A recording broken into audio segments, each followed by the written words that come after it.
We go now to Secretary of State Antony Blinken, who was also in Munich and is here in Washington this morning. Good morning to you, Mr. Secretary. Morning, Margaret. President Biden says Vladimir Putin has made up his mind to invade, but we spoke with Russia's ambassador earlier this morning, and he insists there's no invasion, no plan to invade, and it only has troops on its own soil. Do you have reason to believe Vladimir Putin is changing his mind? No, we don't. And you know, I was in front of the UN Security Council just a couple of days ago, and I made a very simple ask of the Russians. Tell the world, without equivocation, without deflection, that you will not invade Ukraine. Not we don't have a plan to invade Ukraine, not we don't have an intention to invade Ukraine, but we will not invade Ukraine. And the Russian representative either couldn't or wouldn't say that, and I suspect the ambassador didn't say that either. So, as President Biden said the other night, everything we're seeing tells us that the decision we believe President Putin has made to invade is moving forward. We've seen that with provocations created by the Russians or separatist forces over the weekend, false flag operations. Now the news just this morning that the quote-unquote exercises Russia was engaged in Belarus with 30,000 Russian forces that were supposed to end this weekend will now continue because of tensions in eastern Ukraine, tensions created by Russia and the separatist forces it backs there. We understand President Biden is calling a meeting of his National Security Council today. What decisions will be made at that meeting? Well, it's an opportunity to review the latest information, the latest intelligence, to check signals, to check plans. I just came back from Munich with the Vice President. She led our delegation there to make sure that we are in lockstep with allies and partners on everything that we're going to do, both to see if we can still prevent President Putin from carrying forth his decision, and if not, making sure that we're fully coordinated with allies and partners on the response. And the answer is we are. We had a meeting of the G7 countries, again, in Munich, the leading democracies in the world. They've reiterated that massive consequences will follow if President Putin carries forth with the aggression. Yeah. And meanwhile, we have been in the government very tightly and closely coordinated over many months, and doing the same thing with allies and partners. Well, you know, when we last spoke on January 23rd, you told me that if Russia engages in other tactics short of invasion, hybrid actions, cyber attacks, efforts to bring a government down, there will be a swift, calibrated, and united response. Aren't they doing all of those things right now? And where is the U.S. response? First of all, we've taken significant action in recent months.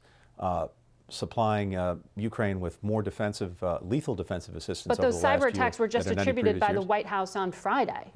Those just happened. And we've worked closely with Ukraine to ward them off, to get back up and running. We've now made an attribution to Russia for those cyber attacks. We're looking closely at the response that may call for, and we're doing all of this in coordination with allies and partners. So we've been very clear that both in terms of the steps that we've already taken in terms of supporting Ukraine and its defense, in terms of bolstering its economy, in terms of already moving forces to reinforce NATO on its eastern flank, as well as making preparations to do more of that if Russia commits the aggression that may be in train.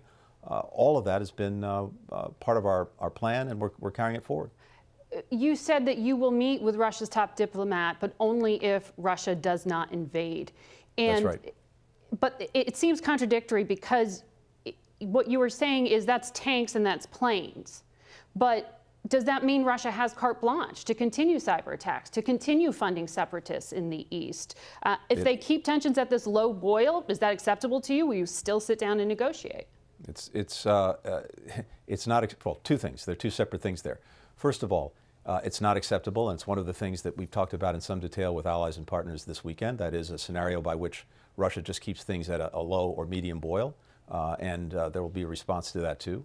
But in terms of engaging Russia, my job as a diplomat is to leave absolutely no stone unturned to see if we can prevent a war. And if there's anything that I can do to do that, I'm going to do it. President Biden has made very clear that he's prepared to meet President Putin at any time, in any format, if that can help prevent a war.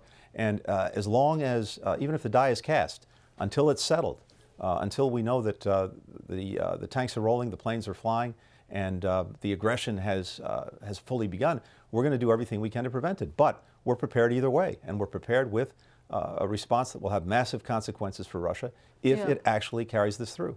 You have consistently described sanctions as a deterrent, but I know you heard President Zelensky really light into the Western allies in that speech in Munich, and he accused you and the West of appeasement of Vladimir Putin over the past few years. He said, we don't need your sanctions after the bombardment, or after we have no borders, or after we have no economy, or after parts of our country will be occupied. What are you waiting for? What are you waiting for? I can't speak, Margaret, to the last few years. I can speak to the last few months and to the last year. And in that period of time, the United States, again, has provided to Ukraine more assistance, including lethal military assistance, defensive assistance, more in the past year than at any time in any previous year. Will that continue after an invasion happens? Let me finish, if I may, please. Thank you. We have rallied other countries to stand in support of Ukraine as well, to provide their own assistance. We've rallied other countries to make clear and to put together in great detail the massive consequences that will befall Russia if it engages in this aggression. The purpose of that is to do everything we can to deter, to prevent a war, to deter the aggression. And once you trigger the sanctions, you lose the deterrent effect. And as long as there is still even a minute's worth of time in which we can deter and prevent a war, we're going to try to use it. And part of that is making clear, as the G7 did this weekend, that those consequences are going to follow. And we don't want to pull the trigger until we have to. Because we lose the deterrent effect. At the same time, we also don't want to detail in public exactly what we're going to do, because that will forewarn Russia. It will be able to prepare more effectively to try to mitigate the sanctions. Yeah. So all of this is very well thought through. And look, I recognize President Zelensky is in a very difficult position as the leader of a country that is under siege by Russia. We are doing everything we can to both help Ukraine defend itself and to make clear what will happen to Russia if it undertakes this aggression.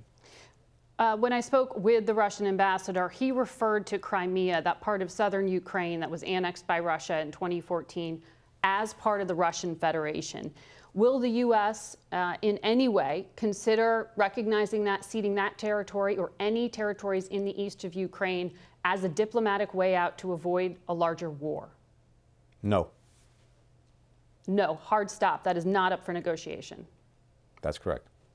The president has said that the United States will continue to support Ukraine in the future after an invasion. If there is an occupation, does that mean the United States is committed to funding and arming an insurgency? The president said that we will, in the event of an invasion, double down on our support for Ukraine. And that means in terms of security assistance, economic assistance, diplomatic assistance, political assistance, humanitarian assistance, you name it. Secretary Blinken, good luck this week. Thank you for your time this morning. Thanks, Margaret. Good to be with you. Face the Nation will be back in 1 minute. Stay with us.